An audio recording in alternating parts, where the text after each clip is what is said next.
प्रकरण 3. लीला विग्रही सत्यनारायण.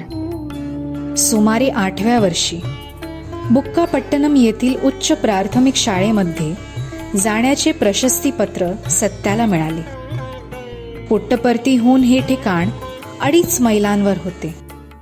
गावात जाण्याची कसलीही सोय नव्हती. त्यामुळे ऊन असो अथवा वरून पर्जन्य कोसळो, सत्याला आपल्या नवीन शाळेसाठी रोज खडतर पायपीट करावी लागे.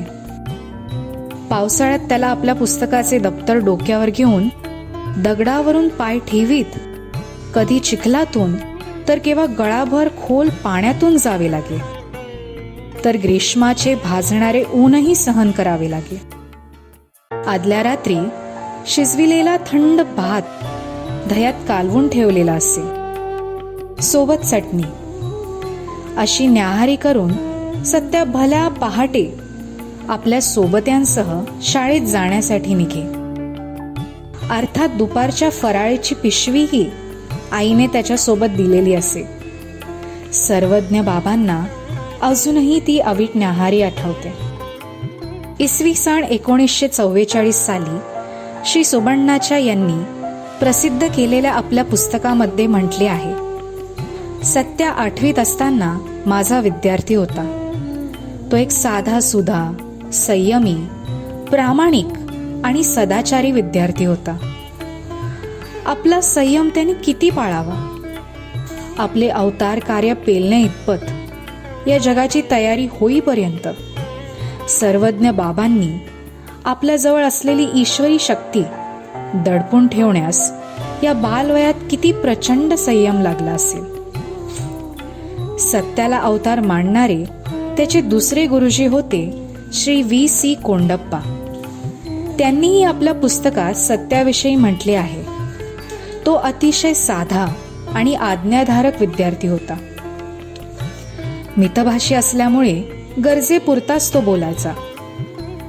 शाळा भरण्यापूर्वी थोडे अगोदर येऊन तो मुलांना गोळा करी आणि नंतर एखाद्या मूर्तीची किंवा चित्राची स्थापना करून जवळ असलेल्या फुलांनी तो मुलांच्या समवेत त्याची पूजा करीत असे. पूजेनंतर आरती होई आणि शेवटी प्रसाद वाटला जाई. प्रसादासाठी त्याच्या भोवती मुले जमा होत आणि सत्या आपल्या रिकाम्या पिशवीमधून त्यांना प्रसाद काढून दे. तुला हे असे कसे करता येते असे विचारले असता ग्रामशक्ती आपणास पाहिजे ते देत असे तो म्हणत असे. सत्याने आपल्याजवळ असलेल्या शक्तीची चुणूक दाखवण्याचा प्रयोग याच शाळेत अभावितपणे केला. या ग्रामशक्तीचा प्रसाद त्याच्या शाळेतील एका शिक्षकांना चांगलाच मिळाला. त्याचे असे झाले की शिक्षक वर्गात शिकवित असता त्यांच्या लक्षात आले की सत्या वर्गात नोट्स घेत नसून इतर विद्यार्थी मात्र नोट्स घेत आहेत. शिस्तीच्या दृष्टीने हे अयोग्य आहे असे त्या शिक्षकांना वाटले, कारण त्याच्या या वर्तणुकीने इतर विद्यार्थ्यांना वाईट धडा मिळत आहे असे त्यांचा ग्रह झाला. म्हणून ते वर्गात गरजले, जे कोणी वर्गात नोट्स घेत नसतील त्यांनी लगेच उभे राहावे. सत्या हाच केवळ एक अपवाद होता, म्हणून तो एकटा सत्याच उभा राहिला. त्यांनी विचारले, का तू नोट्स का घेत नाहीस? सत्याने निष्पाप मनाने सरळ उत्तर दिले, आपण जे सांगत आहात ते सर्व मला येतच आहे. आपण मला प्रश्न विचारला तर मी आपणास अचूक उत्तर देऊ शकेन, मग लिहून घेण्याची गरज काय? परंतु सत्याच्या या निष्पाप उत्तराने गुरुजींची अहंता दुखवली गेली. याला धडा शिकविलाच पाहिजे. गुरुजींनी मनात विचार केला. बाकावर उभा राहा. गुरुजी गरजले आणि सत्शिष्याने आज्ञा शिरसावध्य मान्य केली. सत्य बाकावर उभा होता, परंतु त्याचे सवंगडी मात्र लाजेने मान खाली घालून बसले होते. सत्याला त्यांनी आपला गुरु मानले होते आणि आपल्या देखत भर वर्गात आपल्या गुरूंचा असा अपमान होत आहे हे त्यांना आवडत नव्हते. या शिक्षकांचा तास संपला. घंटी वाजली. दुसरे शिक्षक वर्गापुढे येऊन उभे राहिले, तरीही पहिले शिक्षक आपले खुर्चीवर बसूनच. काय प्रकार आहे हे पाहण्यासाठी हे दुसरे शिक्षक श्री मेहबूब खान आत शिरले. तेव्हा त्यांना सत्या बाकार उभा असलेला दिसला. सत्यावर त्यांची प्रीती असल्यामुळे त्यांना हे दृश्य पाहून जबर धक्काच बसला. सत्या गैरशिस्त वर्तन करणार नाही याची त्यांना खात्री होती. श्री मेहबूब खानांनी आपल्या सहकाऱ्यांना प्रश्न विचारला, अहो तास संपला, आपण खुर्चीमधून का उठत नाही?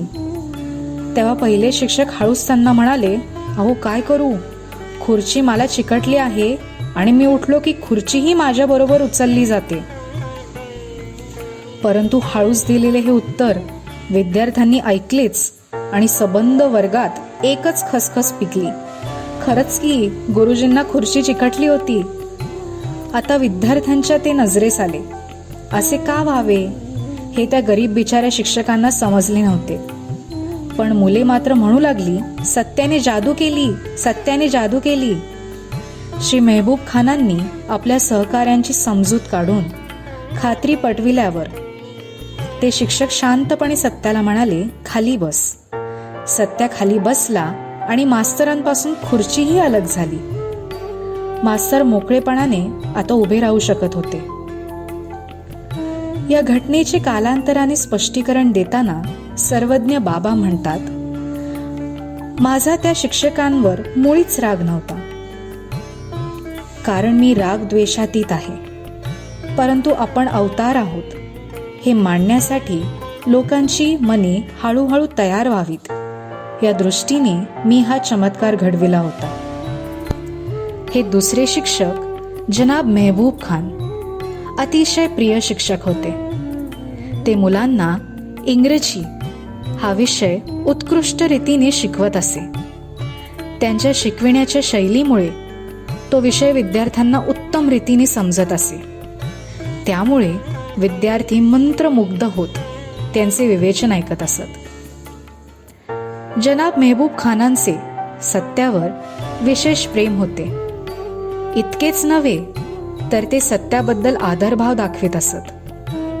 सत्याला पाहिल्यावर त्यांना शिर्डीच्या साईबाबांची आठवण येईल आणि त्यांचे हृदय प्रेमाने आणि आदरभावाने उचंबळून येईल. सत्याच्या हातावर ते पेपरमिंटच्या गोळ्या ठेवीत असत. पुष्कळ वेळेला त्याच्यासाठी ते खाऊ सुद्धा घेऊन येत. मासांचा संपर्क दुरूनही सत्याला चालणार नाही हे ते पूर्णपणे जाणत असल्यामुळे त्यांच्या घरी स्वच्छतेची खास खबरदारी घेऊन केलेला पदार्थ ते स्वतः न चाखता सत्यासाठी घेऊन येत असत. सत्याने तो प्रथम चाखला पाहिजे असा त्यांचा त्याच्याजवळ आग्रह असे. अजून मी जेवलेलो नाही रे अशा विनवणीच्या स्वरात ते सत्याची अर्जवे करीत. त्याच्या कुरळ्या मृदू केश भरातून आपली बोटे फिरवत ते म्हणत, अरे सत्या, तू फार मोठा आहेस रे. तू अमित शक्ती आहेस. तू हजारोंना मदत करशील. अशा प्रकारे विविध रीतीने ते त्याची स्तुती करीत.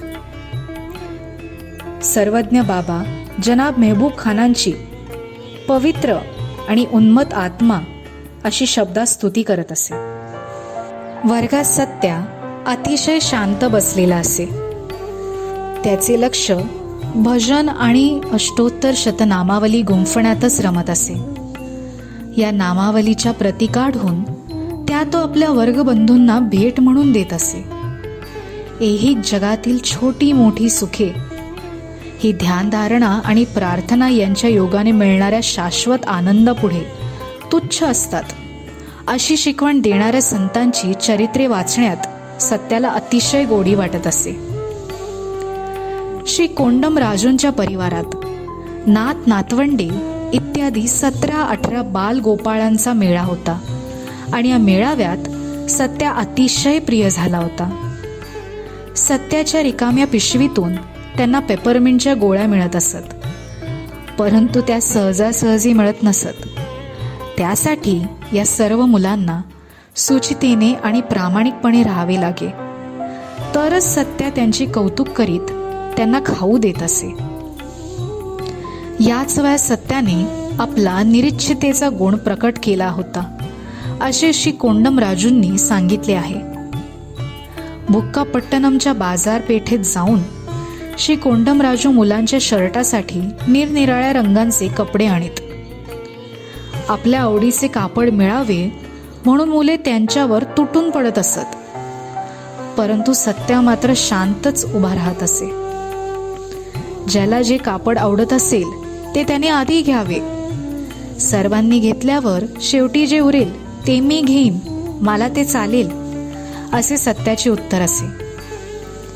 कोंडमराजूंना सत्याच्या निरीच्छितेची काहीच कल्पना नव्हती, परंतु त्याविषयी त्यांना अभिमान मात्र वाटत असे. उत्सव, यात्रा, उरूस म्हणजे मुलांच्या उत्साहाला यावेळेस भरती येई. यात्रेत निरनिराळे खेळ होत असत, कुस्त्यांचे फड गाजत असत. नदीच्या वाळवंटावर दरवर्षी मोठ्या एकादशीस बैलगाड्यांची चुरशीची शर्यत होत असे. अनेक जण या शर्यतीत भाग घेत असत, परंतु ही बैलगाड्यांची शर्यत पाहण्यास सत्या आपल्या सवंगड्यांना कधीच जाऊ देत नसत. बैलांची शेपटी पिरगाळून, त्यांना तडाखे मारून, त्यांना यातना देऊन मालकांनी प्राप्त केलेले विजय सत्याला आवडत नसे. याच कारणास्तव कोंबड्यांची झुंज, अस्वलाचे मदारी खेळ आणि अशाच प्रकारचे अन्य गावठी कार्यक्रम सत्याला आवडत नसत. सर्वज्ञ बाबांनी पुढे सुद्धा या मुक्या प्राण्यांबद्दलची आपली करुणा प्रदर्शित केली आहे. प्रशांती निलयमधून बैलगाडीतून प्रवासास निघालेल्या भक्तांना सर्वज्ञ बाबांनी थोड्या अंतरावरून परत बोलावून आदेश दिलेला, ऐका, वाळवंटाजवळ गाडी गेली की तुम्ही सर्व खाली उतरा आणि वाळूतून पायी चालत दुसऱ्या किनाऱ्यावर जा. त्या बैलांना एवढे ओझे ओढवले जाणार नाही, समजले ना? सर्वज्ञ बाबांचे हे कारुण्याने ओथंबलेले शब्द आपल्या समोर मुखी मेढरू घेऊन त्यास कुरवळणाऱ्या येशू ख्रिस्ताची प्रतिमा उभी करतात, किंवा वैष्णव जन तो तेणे कहिये जो पीड पराई जाने रे या वचनाची आठवण करून देतात. खेडेगावात फिरती टुरिंग टॉकीज अथवा सिनेमा येणे म्हणजे कोण धमाल. फिरत्या सिनेमाचा हा तंबू कधी बुक्कापट्टणम तर कधी कोटाचेरुवला ठोकला जाई. अर्थात गावकऱ्यांना ही पर्वणीच असायची. आपल्याजवळ साठवलेले सर्व पैसे खर्च करून गावकरी आपल्या सिनेमा पाहण्याचा शौक पुरा करून घेत असत. अर्थात पेद्द वेंकप्प राजूंचे घरही या गोष्टीस अपवाद नसे. ते इतर मुलांच्या बरोबर सत्यालाही चित्रपट पाहण्यास जावयास सांगत, परंतु सत्या मात्र जात नसे. उलट सिनेमा पाहण्याचा निषेध करीत तो सिनेमामधून देवादिकांची चेष्टा कशी केली जाते, संगीताची धूळदाण कशी उडवली जाते यावरच प्रवचन झोडत असे. आज सुद्धा सर्वज्ञ बाबा पैशासाठी आदर्श धुळीस मिळवणाऱ्या चित्रपटांची आणि वाङ्मयाची निर्भीतसरणाच करतात. सत्या आता 10 वर्षाचा झाला होता. आपल्या आध्यात्मिक कार्याचे क्षेत्र त्यांनी अधिक विस्तृत करायचे ठरवले. त्याने पुट्टपर्तीला एक पंढरी भजन मंडळी नावाची भजन मंडळी काढली. या मंडळीत 16 ते 18 मुलांचा जथा होता. भगवी वस्त्र परिधान करून, पायात चाल बांधून, खांद्यावर भगवी पताका घेऊन ही मंडळी लोकगीते, भजने म्हणत नाचू लागत. त्यांच्या या गाण्यामधून पंढरीच्या पांडुरंगाची लागलेली तीव्र तळमळ जाणवत असे. या हृदयस्पर्शी कवनांमधून ते पंढरीच्या दूरच्या यात्रेचे कष्ट, भगवंतांच्या मंदिरात जाण्याची शीघ्र ओढ, दुरूनच पांडुरंगांच्या मंदिराचे निशाण दिसल्याबरोबर होणारा अवर्णनीय आनंद इत्यादी विषयांची अभिव्यक्ती करत असत. सत्याने या मुलांना या गीताबरोबरच श्रीकृष्ण लीला वर्णन करणारी, भागवतावर आधारलेली अन्य अनेक गाणीही शिकवली. श्रीकृष्णाने केलेल्या खोड्यांबद्दल यशोदेजवळ गोपिकांनी केलेली गाऱ्हाणी, श्रीकृष्णाने केलेल्या चोरीसाठी यशोदेचे त्यास रागे भरणे, खोडकरपणासाठी धमकावणे आणि त्यावर श्रीकृष्णाने आपण त्या गावचेच नाही असे दर्शवून आईशी केलेली लाडीगोडी आणि भागवतावर अधिष्ठित अन्य प्रसंग यावर सत्या स्वतः गाणी रचित असे. श्रीकृष्णाला मध्ये ठेवून त्याच्या सभोवती फेर धरून गोफ गोंफणाऱ्या गोपींचा नाच गावकरी लोकांना अतिशय आवडत असे. सत्या स्वतः यशोदेची किंवा श्रीकृष्णाची भूमिका वठवीत असे. याच वेळेस सत्याने आणखीन एक नवीन गोष्ट केली. नेहमीच्या या गीतांमध्ये शिर्डी आणि साईबाबा यांच्यावरही आता भजने म्हटली जाऊ लागली. या नवीन दैवताची यत्किंचितही कल्पना या लोकांना नव्हती. श्री साईबाबा कोण असावेत बरे हे? आणि या मुसलमान फकीराकडून या सत्याला कशी बरी प्रेरणा मिळाली? थोरा मोठ्यांना हे नवीन कोडेच पडले होते, परंतु मुले मात्र आनंदाने रस्त्यामधून गाणी गात नाचत असत, बेहोश होत असत. ही पंढरी भजन मंडळी गावातील प्रत्येक घरामधून मासिक 1 आणा वर्गणी गोळा करीत असे. अर्थात या मंडळीचा सत्या हाच केंद्रबिंदू होता. तोच चिटणीस, तोच कोषाध्यक्ष, तोच कवी आणि मुख्य गायकही तोच, आणि तोच सर्वांचा गुरुही. जमलेल्या वर्गणीमधून हे लोक गावाला प्रदक्षिणा घालताना तो दिवा नेत त्या दिव्यासाठी लागणारे तेल, प्रसाद म्हणून वाटण्यासाठी लाया, पूजेसाठी उदबत्त्या, कापूर वगैरे साहित्य इत्यादिकांवर खर्च करीत. उत्सवाच्या दिवशी 2 आणे वर्गणी प्रत्येक घरटी वसूल करीत आणि बुक्कापट्टणमहून मोठ्या ऐटीने पेट्रोमॅक्स घेऊन येत. यावेळेस वेगवेगळे प्रयोग होत. चिन्ना वेंकप्पा राजूंची मुले वाद्यांची साथ देत असत. या प्रसंगी अभिनय सत्या इतक्या कौशल्याने आणि समरसतेने करी की तो प्रसंग लोकांच्या समोर प्रत्यक्ष उभा राही. गोकुळातील बाळ गोपाल, गोपींच्या मनास बासरी वादनाने मंत्रमुग्ध करणारा बन्सीधर, गायी आणि वासरे, यमुनेचे निर्मल जल आणि तटावरील वृक्षराजी इत्यादिकांसकट मथुरा आणि वृंदावन तेथे प्रत्यक्ष साकार होई. असाच एक प्रसंग नरसिंहाची शक्ती आणि चमत्कार वर्णन करणारे कादिरीचे एक लोकगीत अतिशय प्रसिद्ध होते. ही मंडळी हे गीत म्हणत होती. या गीतातील लोखंडाचा स्तंभ फोडून परमेश्वराने नरसिंहाचे रूप घेऊन बाहेर झेप घेतली ही ओळ म्हटली जात असता सत्याने नरसिंहाचा उग्र अवतार धारण केला. त्याचा चेहरा भयंकर संतप्त झाला. सगळ्या गावकरांची भीतीने गाळण उडाली. त्याने जेव्हा आरोळी ठोकीत उडी मारली तेव्हा त्यास आटोक्यात आणण्यास गावातील कसलेले पहलवान सुद्धा असमर्थ ठरले. अखेर अनेकांनी नरसिंहाची स्तुती आरंभिली. कित्येकांनी त्याच्यापुढे नारळ फोडले, तर इतरांनी धूपारती, कर्पूर आरती केली. तेव्हा कोठे सत्याचा आवेग शांत झाला आणि कादिरीचे गाणे पुढे चालू झाले. सत्या ईश्वरी अवतार असल्याबद्दलची ही दुसरी सूचनाच. या पंढरी भजन मंडळीची कीर्ती या प्रसंगामुळे सर्वत्र दुमदुमली. हे भक्त जेव्हा गातात किंवा नाचतात त्यावेळेस प्रत्यक्ष परमेश्वर साक्षात तेथे अवतरतो असेच पुट्टपर्तीच्या रहिवासियांना वाटू लागले. त्याचप्रमाणे या भजन मंडळीने निर्माण केलेले दैवी वातावरणामुळे आजूबाजूच्या खेड्यांमधून वावरत असलेल्या पटकीच्या साथीचा फटका पुट्टपर्तीला मात्र बसलाच नाही. दैवी प्रकोप शांत व्हावा म्हणून गावोगावचे लोक या भजन मंडळीला आपल्या गावात बोलावून नेत असत. हे निमंत्रक या भजन मंडळीसाठी बैलगाड्या पाठवित असत. परंतु अनेकदा या मंडळींना आपली न्याहारी आपल्या बरोबर घेऊन उन्हातानातून 10-12 मैल अंतर पायी तुडवत जावे लागे. भर दुपारी मात्र मार्गात कुठेतरी आडोशाला आसरा घेत ते थांबत असत. हे लोक भजनातून शिर्डीचे आणि साईबाबांचे नाव ऐकत असत. कोण आहेत हे साईबाबा, कोठे आहे हे शिर्डी, असे विचार करीत करीत ते आपल्या कामात गुंतून जात. गावाच्या खुल्या नाट्यगृहात पौराणिक नाटिका, दशावतारासारखे खेळ होत असत.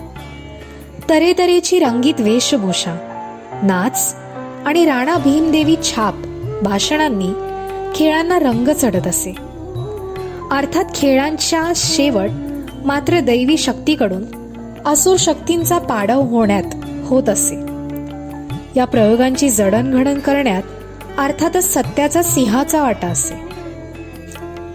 या नाटकांमधून सत्याचे वडील पेद वेंकप्पा सुद्धा काम करीत असत.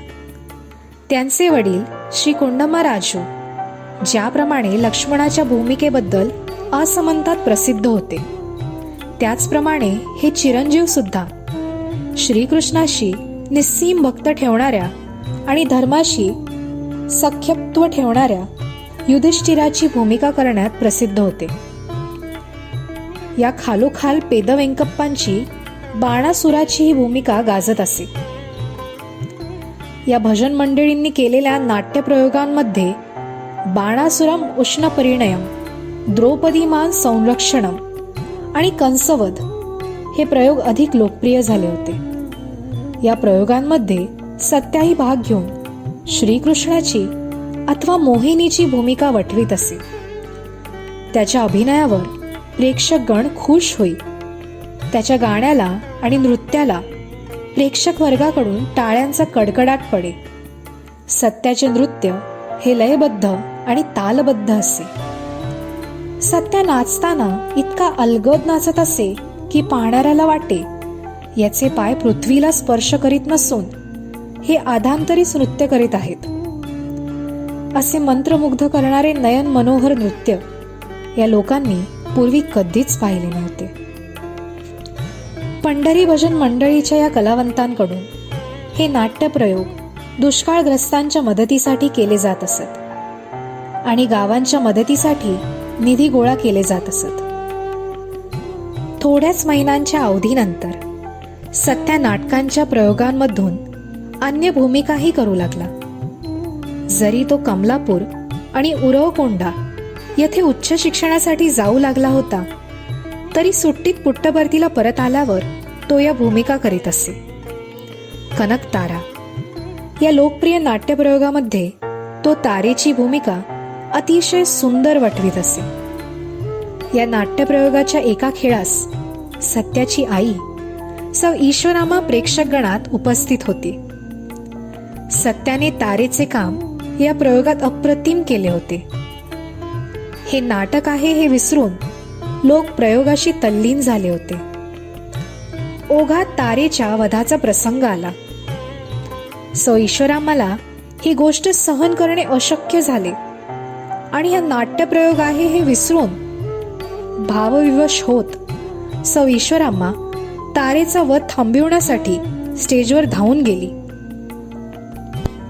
लोकांना खुश करण्यासाठी सत्या एकाच नाटकामधून वेगवेगळ्या भूमिका सुद्धा करीत असे.